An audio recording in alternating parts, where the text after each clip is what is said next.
Oh oh oh, Oh oh. Bienvenue les amis sur Tu joues quoi pour cette nouvelle vidéo. J'enlève la barbe parce que je mange les poils et j'ai pas l'habitude parce que d'habitude je n'ai pas du tout de barbe. Donc bienvenue pour cette nouvelle vidéo du top de Noël 2021. Yes, c'est déjà Noël. Wouhou. Allez, on est parti, on commence direct par un jeu dans la première catégorie. Enfin, on va essayer de faire des catégories, mais enfin plus ou moins. C'est la catégorie des petits bézos, enfin des enfants. Les enfants. Mais comme bien on dit chez nous, on aime bien dire les petits bézos. Les petits bézos. Et le premier jeu est le Peuple Loup. Le Peuple Loup, c'est un jeu édité chez Atalia. Et c'est un jeu absolument magnifique dans lequel vous allez partir à l'aventure dans les terres interdites. Bon, je vais retirer les gants parce que j'y arrive pas. Hop là! Et ben voilà. Dans les terres interdites afin de récupérer les esprits, les morceaux en fait pour rassembler l'esprit du loup et le ramener dans sa tanière. Donc voilà le plateau qui est juste magnifique avec des tuiles que vous allez récupérer et que vous allez mettre au-dessus.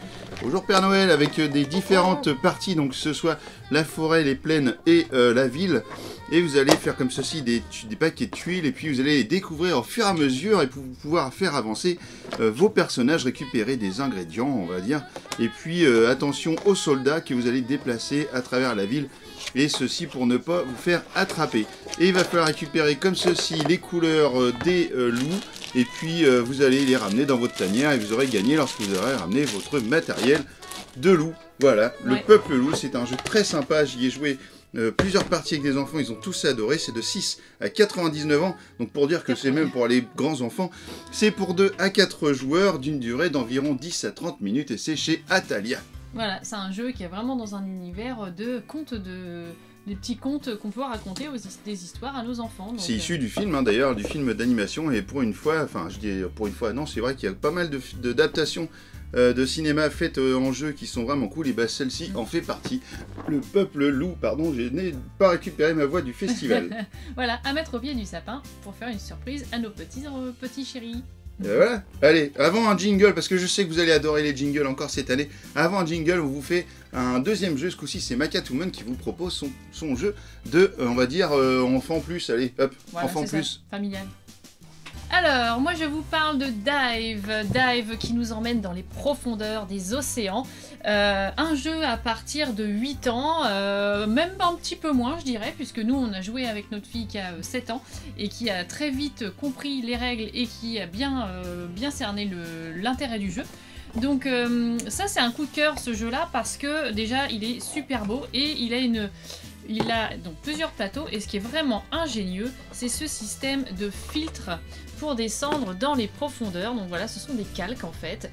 Tout un tas de calques avec des raies mantas, des tortues, enfin plein de choses, plein d'animaux, j'allais dire terrestres, de la mer, sous-marins. Donc voilà, on a des pieuvres, des requins, voilà. Et il va falloir donc descendre notre plongeur au plus bas possible. C'est une course en fait.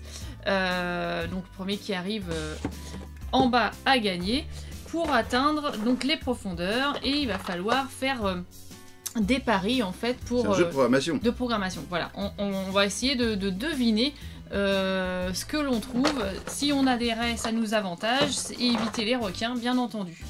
Ouais. On va mettre des petits plots comme ça. Ouais. Chaque joueur va avoir des petits plots numérotés de 1 à 5 avec une face avec un numéro et l'autre face avec le même numéro mais avec un requin. Il va falloir essayer de plonger au maximum en donnant en fait à quel niveau, en essayant de deviner à quel niveau sont les requins, etc. Quand on se trompe évidemment, eh ben on arrête. Et du coup c'est ce qui va donner notre progression sur la piste de progression pour récupérer le rubis. Donc c'est un petit jeu rapide, hein, c'est une demi-heure, je dirais maximum, jusqu'à 4 joueurs. Et c'est des moments vraiment très sympathiques. Et puis voilà, moi ce que j'ai vraiment apprécié, c'est ce côté original du jeu. Voilà, donc petit jeu familial agréable. Et c'est un jeu français, c'est Oui. Anthony Perron, le C'est très vrai. sympathique Anthony Perron qui l'a fait. Et d'ailleurs, eh ben, on lui fait un grand coucou dans la vidéo. Coucou Anthony! Joyeuses fêtes! Et c'est édité chez Sit Downs et distribué par, encore une fois, Atalia. Tout à fait. Et on continue. Avec un jingle! Hey, hey. Jingle! Petit Papa Noël, Do-up, do-up, quand tu descendras du ciel, do-up, do-up, avec tes œufs de société par milliers, do-up, do-up. n'oublie pas ma petite chaussette. Oui, c'est chouette. Et ben voilà, vous avez vu ce magnifique jingle, rassurez-vous, il va y en avoir encore au moins 2 autres, je pense, dans la vidéo, et puis ils seront tous d'autant plus meilleurs les uns que les autres. Voilà, c'était très français ce que je viens de dire. C'était très qualitatif. Voilà, très qualitatif. On continue avec la catégorie, on va dire, familiale, avec Everdell. Everdell, c'est un jeu pardon, édité chez Starling Games. Sirop, Papa Noël. Eh oui, il a déjà bu une bouteille entière toute la semaine, mais ça suffit pas. C'est un jeu édité chez Starling Games et distribué en France par Matago. Alors Everdell, alors je sais que certains d'entre vous ont critiqué le jeu parce que soi-disant l'arbre, tout ça, ça tient pas au bout de plusieurs montages, etc. Bah nous, on n'a pas eu de problème d'arbre encore, on l'a pas, j'allais dire un gros mot, on l'a pas abîmé. Non. Mais en tout cas, une fois que le jeu est monté, ça reste quand même magnifique. Bah, un jeu tout simplement sublime aussi, nous on a vraiment adoré aussi l'univers et puis l'esthétisme du jeu. Voilà, avec cet arbre qui se monte, les petites ressources qui sont vraiment sympathiques parce que y a de tout, il y a des baies, il y a des petits... Alors, je vais pas vous monter l'arbre parce que je voudrais pas le niquer en direct. Dis donc. Ah pardon, bah, c'était ça, voilà, ça le gros mot, bah, il est sorti tout seul. Voilà. Donc, des jolies ressources, des baies, des bois, des cristaux, tout ça. Et donc c'est un jeu de ressources, de gestion de ressources, de placement d'ouvriers.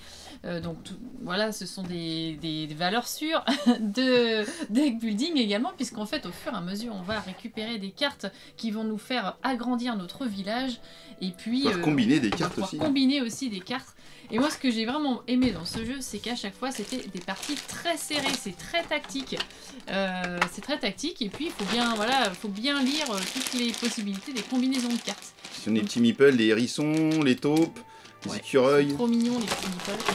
Donc voilà, chacun va créer son village au fil des saisons. Donc on a plusieurs saisons pour pouvoir, les 4 saisons, pour pouvoir construire le plus beau village. Et celui dans lequel on aura le plus prospéré dans la vallée. Et avoir le plus de points de victoire, parce que c'est ce qui va compter en fin de partie, comme dans quasiment tous les jeux, c'est toujours les points de victoire. Donc voilà, vous voyez en plus que le rangement est très super, très super, c'est très français aussi. Voilà, le rangement est nickel avec un insert dedans. Tout rentre bien, la boîte est magnifique, le matériel est magnifique. Bah franchement, c'est magnifique. On s'amuse avec ce jeu et puis. Qu'est-ce qu'on s'amuse avec Everdell. Alors par contre, je sais plus à partir de quel âge c'est. Funky Monkey. À partir de 10 ans, voilà, donc un petit peu plus, jouer plus avec des enfants un petit peu plus grands parce qu'effectivement, c'est quand même assez tactique. Donc, prévoyez un petit peu de temps quand même, parce qu'une partie c'est un peu long, je sais plus, bien 2 heures, non, je sais pas ce qu'ils disent. Ils disent quoi? Ils disent 40 à 80 minutes. Bon, la première partie, c'est plus, mais bon. On va déconner quand même, 40-80 minutes, non, on est quand même au-delà.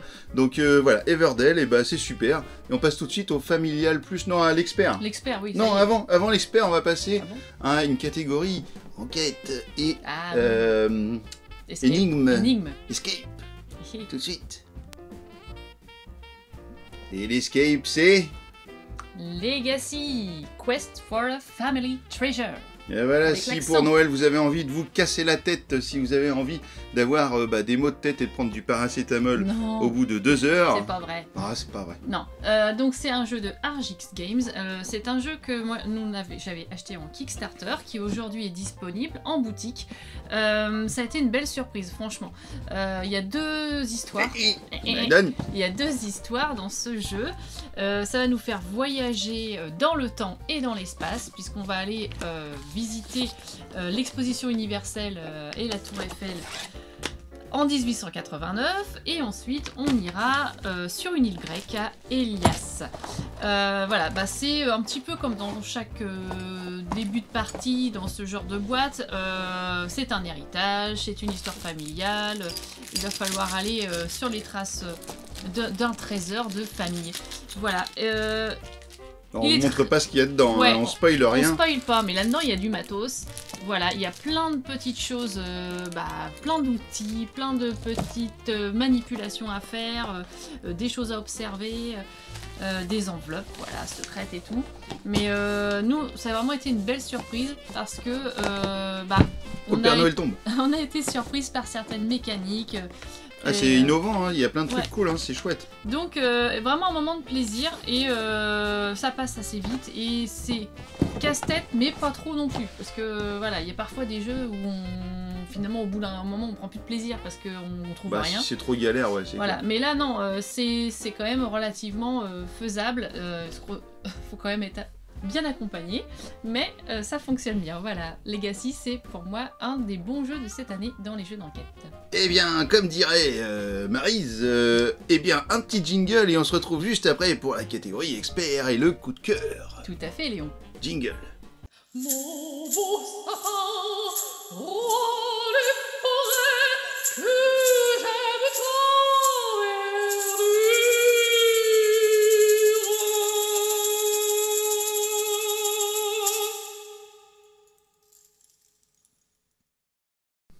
tant verdure.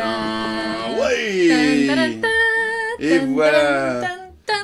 Eh ben en fait il aurait pu être notre coup de cœur, mais en même temps c'est forcément notre sélection. Alors je dis forcément, c'est peut-être pas forcément le cas de tout le monde, hein. Mais... Oh, le gros bruit de prout à l'ouverture de la boîte, c'est toujours magique les proutes de boîte. Narak, les ruines perdues de Narak et non pas les Ruins of Arnak, comme le nom de VO, en fait, le nom d'origine du jeu qui sentait un peu l'arnaque, donc en fait, je pense que c'est pour ça que c'est devenu Narak, contrairement à Bitoku, qui a priori a gardé son nom et qui n'a pas changé de nom. On a hâte de voir ce que c'est ça. Donc bon, à la limite, ils auraient pu garder Arnak, ça aurait été aussi drôle que de garder Bitoku. Les ruines perdues de Narak, eh bien c'est un jeu absolument incroyable. Alors là vous voyez des petites boîtes machin, alors ça fait pas partie du jeu, hein. Ça c'est chez Action, ça coûte 2 € et puis ça permet de ranger vachement bien les trucs. Regardez, alors ça, voilà, petite astuce. Voilà. Ouais, c'est vrai que ça c'est top. Ça coûte 2 balles, il n'y a pas besoin d'aller acheter des inserts à 80 $.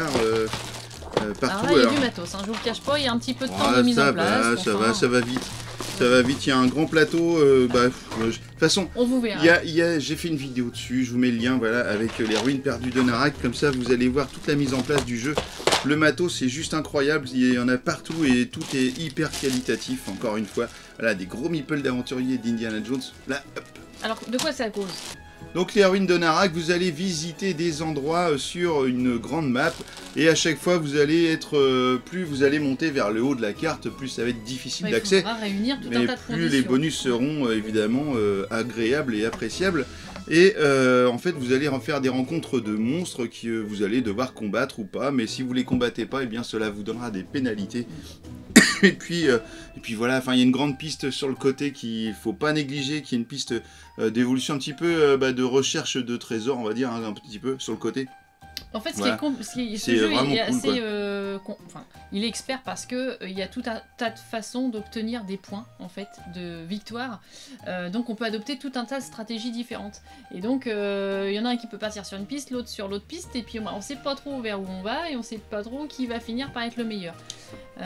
Quasiment chaque action rapporte des points en fait, hein, donc c'est vraiment complet, c'est vraiment pas compliqué, hein. C'est un jeu expert mais c'est pas compliqué, ne vous inquiétez pas, c'est juste dans la quantité de matériel que on va dire que c'est expert, mais franchement ça va, c'est quand on joue un peu, il n'y a pas de problème, on peut jouer aux ruines perdues de Narak sans problème, et ça c'est notre conseil expert de ce Noël 2021. Eh oui, voilà. Donc une valeur sûre pour nous cette année. Alors, on a fait combien de jingles? On a fait 2. Et ben on va faire un 3e jingle pour notre coup de cœur de l'année. Et puis voilà, alors je sais pas si... Oui, on se retrouve voilà, après un jingle. Allez, c'est parti. Coucou! Joyeux Noël! Oh oui, toi aussi mon Père Noël! Qu'est-ce que t'as mis dans ta hotte? Eh ben j'ai mis plein de jeux de société! Ouais, ça va être encore bien cette année! Ça Vivement va être super! 25 décembre! Super! Et bien voilà, de retour après ce dernier et magnifique jingle. C'était bien. Comme d'habitude, c'est parfait. C'est formidable. Eh bien, en fait, alors c'est plus mon coup de cœur à moi pour le coup, parce que voilà, j'ai eu un coup de cœur récemment pour un jeu qui m'a été proposé et qui s'appelle Zombicide Night of the Living Dead. Voilà, alors c'est Funforge qui propose ce jeu en version française en France, hein, puisque en version française en France notamment, et c'est édité à la base par Cool Mini or Not qui fait tous les zombicides depuis le début. Donc Night of the Living Dead, eh bien c'est un remake du film La Nuit des Morts Vivants de George Romero. Et en fait, ça va être un huis clos quasiment. Toutes les parties sont en huis clos, tous les scénarios. Et vous allez être comme ça enfermé dans des maisons et puis vous allez devoir vous barricader face à l'invasion des zombies. Et franchement, ça fait un vrai renouveau par rapport aux zombicides que l'on connaît, que ce soit le Invader, la première saison, le Green Horde, etc. Où là on faisait de l'exploration, et là on est en mode vraiment survival quoi. C'est ça, le mode survie. Et puis, ce qui fait toujours la qualité de ce jeu, c'est, moi j'aime beaucoup, c'est toujours ce mode coopératif. Voilà, et puis qu'il faut toujours s'en sortir tous ensemble. Voilà, il suffit qu'il y ait un des personnages qui meurt, c'est fini. Donc ça c'est ce côté-là que j'aime bien, qui rend souvent plus difficile le jeu. Il faut vraiment bien gérer tout ce qui se passe et toutes les actions et dans l'ordre dans lequel on décide de le faire aussi.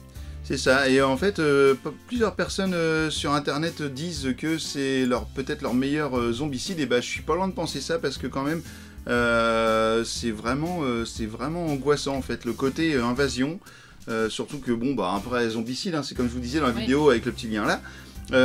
En fait, on peut aussi adapter un petit peu les règles comme on veut. C'est un peu la particularité de Zombicide, c'est qu'on fait un peu ce qu'on veut, quoi. Il y a des règles de base et puis après, le temps que tout le monde est d'accord, on peut adapter les trucs. Et donc, on peut même démarrer directement en rouge là pour que ce soit encore plus puissant et plus.